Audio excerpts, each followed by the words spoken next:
Boa, vamos lá então.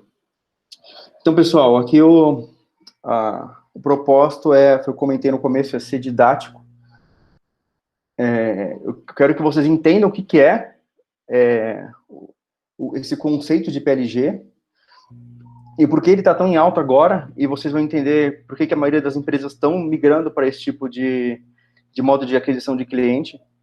E PLG nada mais do que isso, um modo de aquisição de cliente. Mas antes de começar, eu queria só deixar claro aqui o quão tem sido incrível minha jornada aqui dentro da ACE. Não sei se todo mundo me conhece, mas para todo mundo me conhece, sabe que minha natureza em si é o design, né? E ao longo desses 4 anos de casa, praticamente, eu pude conhecer uma paixão que é a gestão de produtos. E quando eu recebi esse convite da Aninha para falar de PLG, eu fiquei muito feliz, porque PLG acabou se tornando parte da minha vida, assim, no estudo, e tudo que eu faço hoje é norteado a isso. E logo no meu início, eu achei que seria muito complexo fazer essa transição tão brusca de design para produto. Eu achei que ia levar mais porrada do que aprender. Mas ao longo de muito estudo, muito foco, eu mesmo vi que PLG sem design não é PLG. E as pessoas que têm um skill de design têm muito se ganhar com o PLG. E eu vou explicar para vocês hoje o porquê. Nesse treinamentinho básico aqui, eu queria reforçar 2 coisas. O primeiro objetivo é quebrar um pouco o conceito que as pessoas têm de que PLG é complicado. Muitas pessoas tentam complicar demais, e eu vou mostrar que, na verdade, é algo bem simples. Mas antes de iniciar, eu gostaria que você, aí no fundo do seu pensamento frio, dessa sexta-feira, pensasse o que você acha que é Product-Led Growth, né? Que você pensasse o conceito, o que você acha que é, e no final desse papo eu queria ouvir de vocês o que vocês acharam, o que vocês realmente entenderam. Mas antes de responder, eu quero compartilhar com vocês alguns exemplos interessantes que vão fazer vocês pensarem também sobre o que esse novo movimento aí de Product-Led Growth, que na verdade não é nada novo, né? Isso existe há muitos anos atrás, não na prática de produtos digitais, mas na prática tradicional. Eu vou fazer uma comparação bem direta, e até capaz o Sullivan me dar uma porrada no privado, mas é uma comparação bem escrachada mesmo. Então, eu vou comparar o Spotify e a praça de alimentação do shopping. Pensa que o job do Spotify é um streaming de música ali na palma da mão, que você pode escutar onde você quiser. As pessoas que baixam o Spotify, elas já sabem que o Spotify faz aquilo. E o Spotify sabe que todo mundo que baixou quer ouvir música. Então, o job dele é esse, e as pessoas que baixam é para cumprir esse job. A oferta que eles vão ter nesse produto, o produto vai impulsionar essa compra, porque sabe que você quer ouvir música. Então, tudo que é oferecido ali é para realmente que você cumpra esse job de ouvir música. Agora, comparando diretamente a praça de alimentação. Pensa que o seu job aqui é se alimentar. Você está parado no meio da praça e tem aquelas pessoas com um cardápio na porta de cada restaurante. Você vai percorrendo e as pessoas vão te atraindo com aquele cardápio. Alguns estão fantasiados, outros têm roupa de chefe de cozinha e tudo mais. Isso é para atrair você para ver. Só que, quanto de esforço essa pessoa que está entregando o cardápio vai ter que fazer para encontrar o perfil ideal da pessoa que come aquele tipo de comida? Eu posso ser um cara vegano e ser abordado por uma pessoa de um fast food, por exemplo. Então, ele está usando o tempo dele errado para atrair pessoas para o produto dele, que basicamente é o SLG, né, o Sales Led Growth. Eu tenho que ofertar muito até entender como que essas pessoas compram. Então, comparando bem drástica, bem chulamente, a diferença bem didática para vocês entenderem a diferença de um produto que adquire clientes com foco no produto e o outro que adquire clientes com base em vendas. Basicamente, essa é a diferença. Olhando também um outro exemplo, é quando você vai comprar um perfume. Você experimenta o perfume antes de comprar, né? Porque você tem que ver se fica bom no teu corpo, se você vai ter espirro com aquele cheiro, se combina com você, se o preço é bom, se você realmente vai usar ele há muito tempo. E se você gostar do que você experimentou, há grande chance de você comprar. Ou quando você também está escolhendo para comprar um carro, né? O carro são realmente caros para a maioria das pessoas, a menos que você seja o Sullivan, já esteja com a vida ganha jogando pôquer. Mas se você não é o Sullivan, você tem que estudar bem antes de comprar um carro. Se você gostou da estética, e aí entra a questão do design que eu comentei lá em cima, se esse valor te agradou, e se você quer, e você só vai comprar se você testar. Então, o test drive é importante. Você não vai sair comprando o carro porque você só tem que comprar um carro. Você vai testar, você vai ver se o motor te atende. Enfim, esse seria o teste gratuito, né, o freemium, que se você gostar, você vai comprar. Se você ficar muito animado com esse valor que você vê do carro, você compra. Mas é muito importante, antes de continuar, explicar que as pessoas têm um conceito errado de que qualquer app, qualquer produto que é free ou freemium faz você PLG. Não é esse, o conceito não é esse. Aqui é o produto ser o conversor de venda, né? A máquina de venda aqui é o produto. Então, falei do test drive, legal. Então, esse universo tem se tornando muito mais fácil para as empresas SaaS, né, aplicar. E usar as mesmas estratégias que já fazem parte da experiência de compra há muitos anos atrás, como a do perfume, por exemplo. Então, a questão basicamente é impulsionar o produto, as vendas com base no produto, é exatamente esse o conceito do PLG, né? Essa é a verdadeira definição de PLG. Eu acredito que os produtos permitem que as empresas façam a diferença em relação às mais tradicionais, lideradas por venda. Por isso eu trouxe esse gráficozinho aqui, que é onde basicamente mostra o valor percebido, né? Tem que ser igual a esse valor de experiência. Então, se o produto realmente entrega esse valor prometido, as pessoas ficam muito mais felizes com o produto, e isso aumenta 10 vezes a possibilidade desse usuário se tornar um comprador. Ok, então fala, beleza, Chamas, então, se é tão simples assim, por que as pessoas não conseguem fazer isso direito? Existem milhares de empresas que são PLG e estão patinando aí. Porque tem um problema aqui que chama time to value. Time em PLG é algo muito valioso para ter sucesso, porque se a gente pensar o quão rápido é necessário para alguém realmente experimentar um produto, valorizar e comprar, para muitos usuários eles esperam chegar nesse valor prometido, né, na promessa de compra muito rápido. E se não houver a chamada value cap, que é esse que tem no meio aqui da bolinha dos encontros, essa aqui é a expectativa desalinhada. Então, você promete a eles uma coisa e o produto não cumpre no time correto e a pessoa simplesmente não converte. Um exemplo disso, eu estava pesquisando alguns cases, alguns fatos que aconteceram para ficar mais tangível para vocês entenderem. Eu encontrei esse site aqui na internet, que ele promete ser um criador de artes em um piscar de olhos, né? Então, no site era muito bem simples, a demo era super rápida, eu fiquei bem atraído, porque eu gosto de estudar coisas que têm a ver com o meu mercado de origem, né, que é o design, eu gosto de ver como as pessoas estão criando soluções para isso, e eu fiquei bem atraído por esse produto, porque a proposta dele foi muito boa, me atraiu bastante.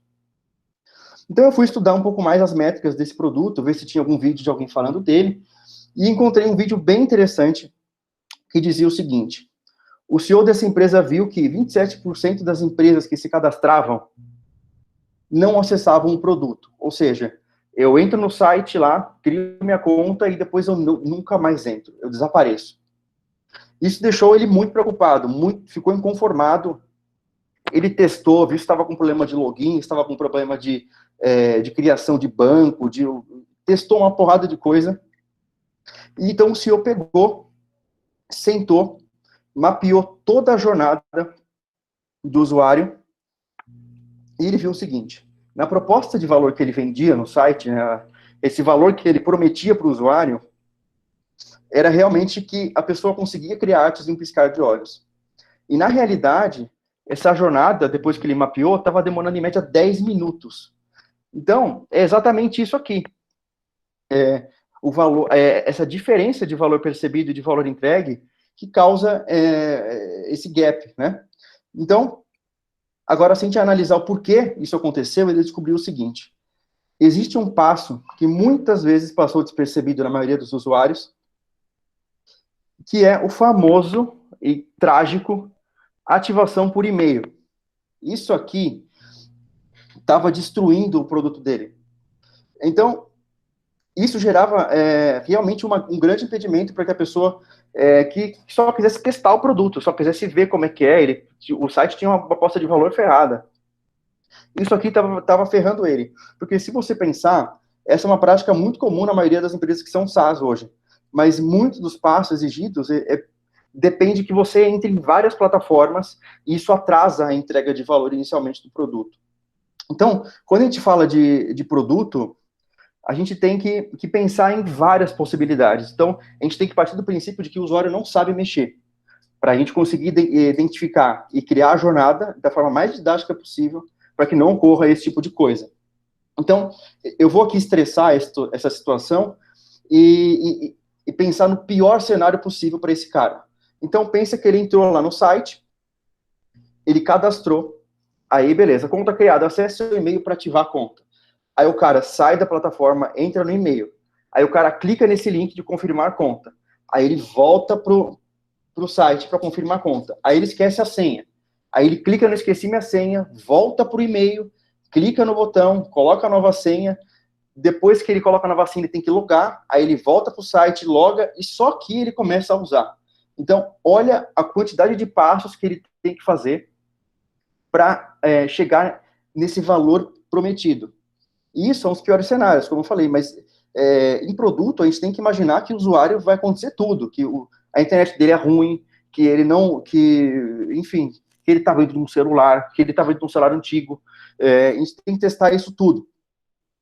Então veja nesse caso, se o usuário tivesse realmente interessado, mas ele não estava disposto a investir tanto tempo para ver esse produto, para testar, o usuário já passa, já entra no produto com 70% a menos de chance de comprar. Nesse exemplo que eu trouxe especificamente, o CEO pegou, viu que estava acontecendo isso, chegou para o time e falou, pessoal, arranca essa parada, tira fora, não vamos mais ativar por e-mail. E aí ele pensou, bom, vamos esperar 24 horas até todo mundo começar a utilizar e vamos ver o que acontece com as métricas. E foi uma parada assustadora. Depois eu encontrei o gráfico de rampagem depois que ele tirou essa confirmação por e-mail e a gente consegue ver que ele conseguiu ganhar velocidade muito rápido mesmo, depois que ele tirou. Isso aqui realmente estava sendo um empecilho nervoso para ele converter. Então, mais uma vez, isso aqui, pessoal, é o time to value. Por isso que as pessoas, muitos SaaS, muitas empresas que são PLG, têm problemas, porque eles não cumprem o prometido com a entrega de valor. Que é, basicamente, ajudar as pessoas a experimentar o que a gente promete, né? E para mitigar tudo isso, eu vou apresentar para vocês hoje um framework que eu estudei bastante vários, e esse aqui, no meu ponto de vista, era o mais valioso, que chama Bowling Framework. Bowling de boliche mesmo. Então, pensa que o seu produto é um jogo de boliche. E o ponto principal aqui é derrubar a maior quantidade de pinos possíveis quando você joga a bola. Se você é um jogador iniciante, vão te aconselhar, vão fazer você olhar nessa linha que tem na pista, e vão auxiliar você a não errar os pinos, né? Se você tiver muita sorte, você vai acertar aí mais ou menos uns 6 pinos.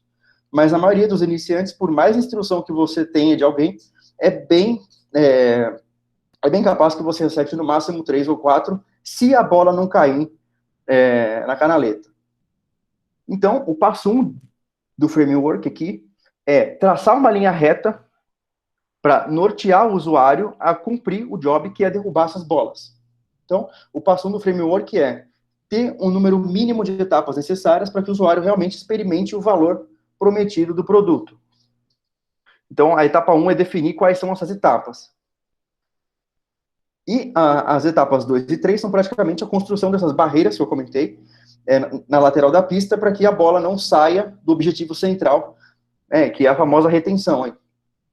Mas antes disso, eu vou mostrar as etapas para a gente criar essa linha, que são basicamente 3 perguntas para ajudar você a identificar quais são as coisas que podem aparecer no meio do caminho da jornada do usuário aí, com o seu produto, para não tornar essa linha não linear. Então, a primeira delas é identificar quais etapas do produto hoje a gente pode eliminar. Todos os formulários são necessários? Vou trazer como exemplo isso aqui. Peguei esse formulário para o cara conseguir 20% de desconto. É um ridículo. Você tem que colocar nome, CEP, o nome da empresa, o seu telefone, o seu primeiro nome, o seu sobrenome, o seu site e a sua data de aniversário. Então, todos os campos do formulário são necessários. O ponto principal aqui é identificar o must have. Então, o restante a gente pode excluir ou solicitar um segundo momento. Então, para de início de partida, tem que identificar quais etapas você consegue eliminar. A segunda etapa é quais etapas a gente pode atrasar, que é basicamente isso que eu comentei acima. Então, na maioria das experiências de interações, o que muitas pessoas tentam fazer quando você loga direto no produto, é ter um tour esmagador, que você não consegue sair, tem o avança,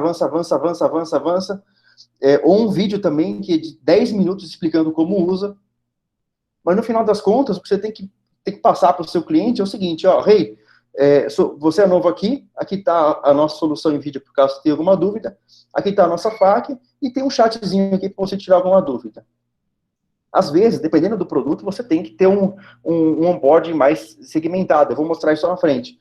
Mas o usuário, quando ele tem um contato com o produto em si, ele quer aprender sozinho. Isso faz parte da jornada. E principalmente do trabalho do designer e do UX aqui. Comentei do designer lá no começo, quanto é importante nessa etapa. O usuário, quando entra em um produto, ele quer ver, ele quer entender, ele quer testar. Uma coisa de cada vez. Então, é como se fosse... sabe quando você te ligam de um telemarketing e só o cara fala, oi, senhor, boa tarde, aqui... Então, é basicamente isso que acontece. A maioria das vezes. O cara uma porrada de informação que ele recebe logo de cara e ele quer, na verdade, só tentar aprender a usar. Então, um exemplo de boas práticas disso é o que o Slack faz, né? A cada nova interação que você tem com o produto que você descobriu, ele te sugere, ele te manda uma mensagem só para você, que é aquele famoso Slack bot, super simpático e simples, falando, você não adicionou ainda uma foto de perfil aqui, que tal você fazer isso agora? Pensa se o Slack fosse de forma diferente. O Slack tem tanta integração, tem tanta funcionalidade, pensa se a primeira vez que você loga, você fosse metralhado com um monte de mensagem do Slack bot. Primeiro que você ia ficar perdido. Segundo que você ia ficar puto. A chance de você ir no Twitter xingar muito é absurda. Aí você ia fechar esse negócio e falar, foda-se Slack aí, quero saber desse negócio não. E a terceira etapa é identificar qual é a etapa mais crítica do seu produto. Um exemplo, claro, que quando eu vi, eu falei, eu preciso falar disso, porque eu sofri com isso no começo do mês, quem já teve a péssima, infeliz experiência de usar o Google Analytics do zero. Usar o Google Analytics demanda uma aprendizagem enorme inicialmente, tanto para você realmente configurar ele, até para ele reportar também os dados reais, quanto para você entender aonde ficam as coisas, as nomenclaturas, entender aonde que você consegue exportar, aonde você consegue importar. Tanto que hoje você vê que tem milhares de cursos, Google tem milhares de passo a passo, enfim, e nunca é eficiente. Então, nesse caso, configurar o Google Analytics é uma missão crítica de produto. Então, aqui com essas 3 perguntas, a gente consegue identificar o que a gente consegue eliminar, o que a gente pode atrasar, para melhorar a experiência, entregar realmente o valor no melhor tempo possível, e como a gente pode trazer uma ótima experiência para o usuário. Existe uma bela teoria, que diz que 40% a 60% das pessoas que se inscrevem em um SaaS nunca mais voltam. Isso para quem trabalha com SaaS é comum, essa métrica. Mas por que isso acontece? Porque o produto, ele não tem aquelas barreiras laterais da pista de boliche. Essas barreiras aqui, que são os bumpers, né, que falam. Eles não têm a barreira lateral. E para isso, E não é apenas porque isso faz parte da estrutura da pista de boliche, mas sim porque não é fácil montar 100% às vezes nas primeiras versões. E isso demanda muito estudo de usuário, principalmente acompanhamento de métrica de fuga, etc. Então, essas barras laterais, eu vou dar alguns exemplos, mas não quero que você se limite a só esses, tá? Existem muitos outros, e dependendo também do tipo de público de produto. Então, aqui, a segunda etapa é a barra de produto, né? A Product Bumper. Então, a gente vai mostrar para o usuário como ele usa o produto, com dicas úteis, para ele realmente conseguir usufruir desse valor prometido de uma forma rápida. Então, a primeira dica que eu dou aqui é o tour de produto. Você já pode iniciar o onboard do teu usuário, já logo de cara perguntando qual que é a intenção dele com o seu produto. Simples e direto, assim, sem muita frescura. Isso facilita demais a entregar logo de cara o valor, que tanto se fala, no tempo certo e da forma certa. Além de você também gerar uma métrica super valiosa futuramente, que é você consegue taguear qual é a intenção daquele usuário no teu produto, e depois você pode ofertar coisas relacionadas àquele tema. Isso é uma métrica muito valiosa para quem trabalha com SaaS. A segunda dica aqui é o checklist. Muitos dos softwares hoje usam o checklist, né? Então, o checklist deixa claro para o usuário os pontos que ele precisa realmente cumprir para ter um software configurado, ou até mesmo qual que é a jornada ideal de sucesso do usuário. E o checklist também auxilia demais na criação do aha moment. Lembrando que isso pode ocorrer várias vezes dentro do produto, dependendo do momento que ele está na jornada.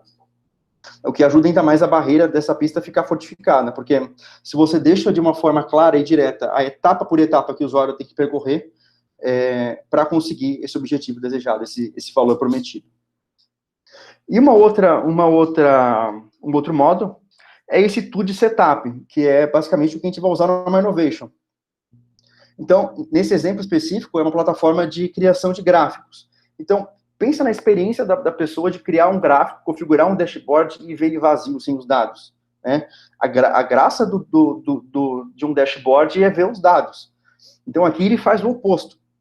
Ele inicia com você adicionando dados. Então, aqui está Add Data. Então, você já começa adicionando os dados, então fazendo as integrações que você tem que fazer, e só depois você configura o layout desse dashboard. Pensa outra vez no valor que vai gerar para o usuário final, que ele não vai ver um gráfico vazio, ele vai ficar muito feliz de ver o gráfico vivo ali, já com as informações dele funcionando. A última parte da pista de boliche que a gente tem é a barra de conversão, né? A última etapa da estrutura da pista é o para-choque de conversão.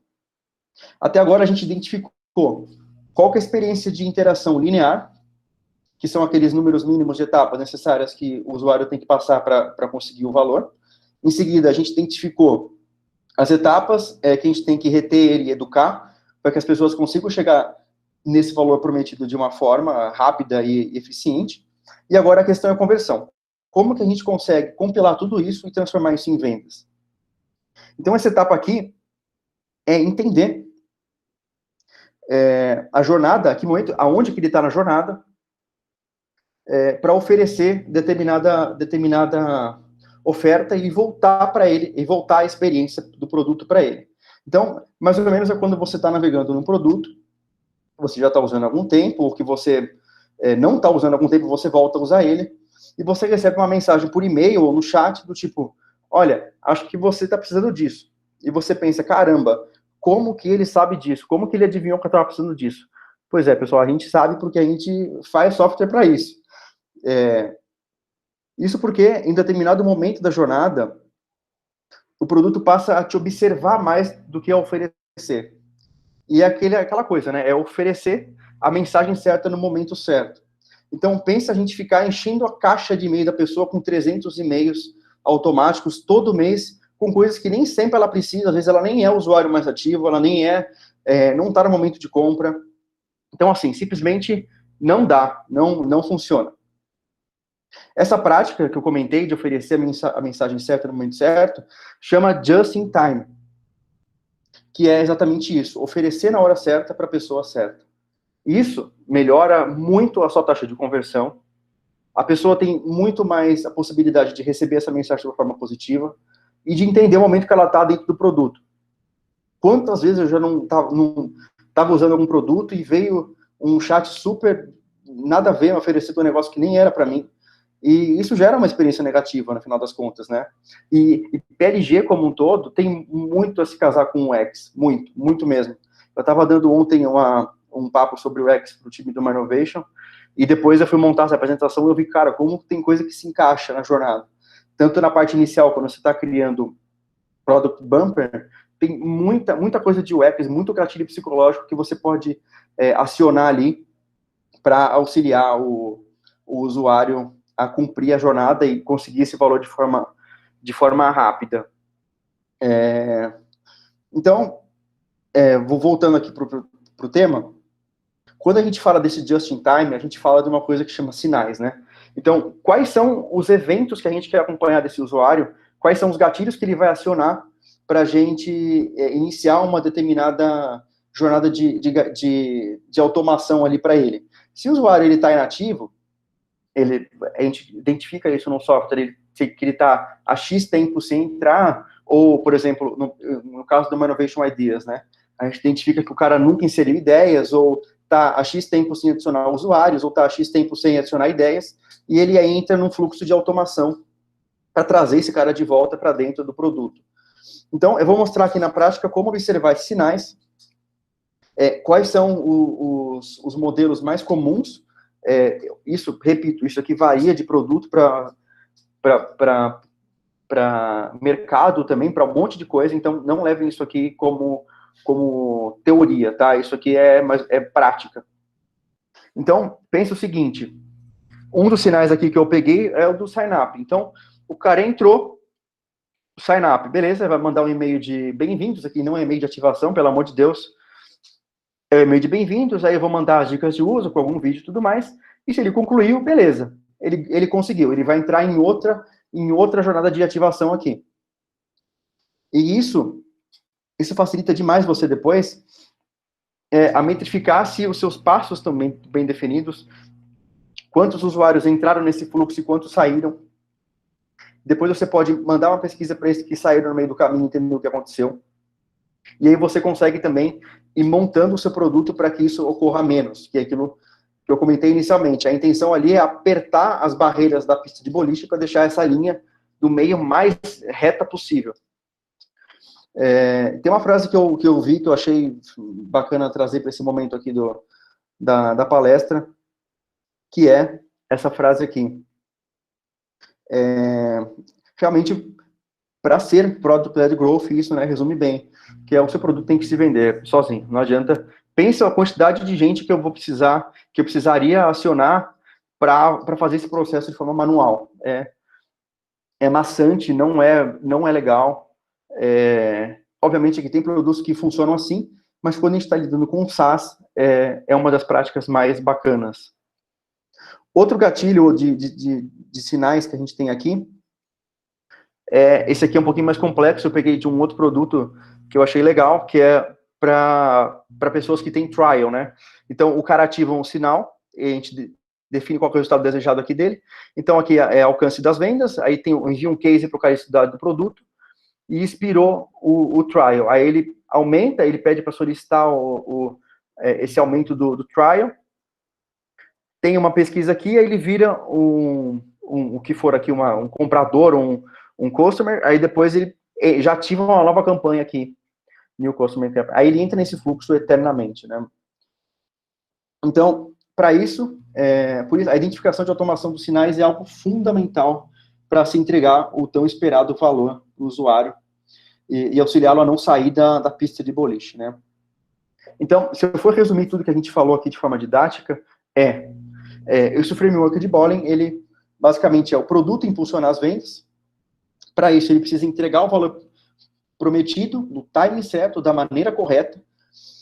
Você precisa traçar a jornada do usuário ideal, criar as ações para que ele não saia dessa linha reta, Com isso feito, a gente passa a construir as duas barreiras laterais, né, de conversão, para oferecer os gatilhos certos no tempo certos, e a do produto para auxiliar ele a usar com dicas, suporte e apoio para ele concluir esse objetivo final.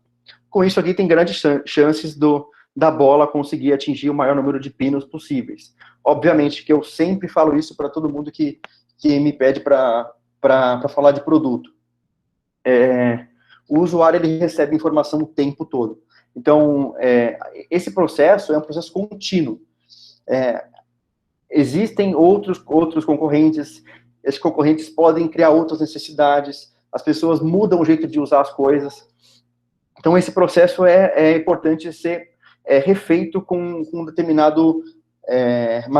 recorrência para identificar se não tem gente saindo no meio do caminho que não precisa sair, ou entender se está entrando gente certa no momento certo, e configurar e apertar os parafusos para que a conversão aconteça. E, principalmente, eu acho que o maior ponto do PLG é você entregar o valor prometido no tempo certo para o seu usuário. Pessoal, é isso. Eu acho que eu fui no tempo, mais ou menos, que estava prometido. Como a primeira vez que eu faço essa apresentação, talvez tenha que ajustar time de algumas coisas, mas agradeço demais. Foi um prazer estudar para passar isso para vocês. E é isso aí. Valeu. Boa. Posso comentar um ponto aqui, gente? Pode. A gente aqui no My Innovation está num esforço enorme de pivotar a área inteira para PLG. PLG, o Chamas tangenciou aí um pedaço do que é o viés só de produto, existem outras coisas, mas eu queria dar alguns pontos interessantes que ele falou e um pouco de como isso está se desenrolando, né? A primeira é que a gente vai ver cada vez mais o usuário final dentro das empresas tendo poder para compras, quando eu falo de software. Então, eu vou deixar de ter que passar por todo aquele processo de vendas padronizado, né? Então, mas o PLG, ele nasceu dentro de SaaS, né, gente? Dentro desse mercado de subscrição. Então, olha que paradoxo. Enquanto a gente tem cada vez mais a barreira de custo para desenvolvimento de software mais baixo, né? Hoje tem cloud gratuita, você aprende a programar com vídeos no YouTube, etc. Por outro lado, o custo de aquisição do usuário está cada vez mais alto. Então, se você depender de uma equipe de vendas, toda vez que você precisa vender um produto, tem que passar por uma qualificação, você vai perder, não é muito inteligente. Isso não quer dizer que PLG não tenha vendedores. Pelo contrário, na verdade, eu coloco o meu esforço de vendas em pessoas mais qualificadas, e o PLG ele traz um conceito que se chama PQL, né, de Product Qualified Lead. Então, uma vez que o uso, a retenção daquele usuário demonstra que ele é um usuário ativo, talvez ali para ele faça sentido a gente entrar com vendas pisando mais a fundo. Então, essa é uma questão. E a outra é que existem pesquisas que falam de cada 4 pessoas, 3 profissionais do B2Business, eles querem aprender e se autoeducar por si mesmos, eles não querem entrar no processo de vendas e tudo mais.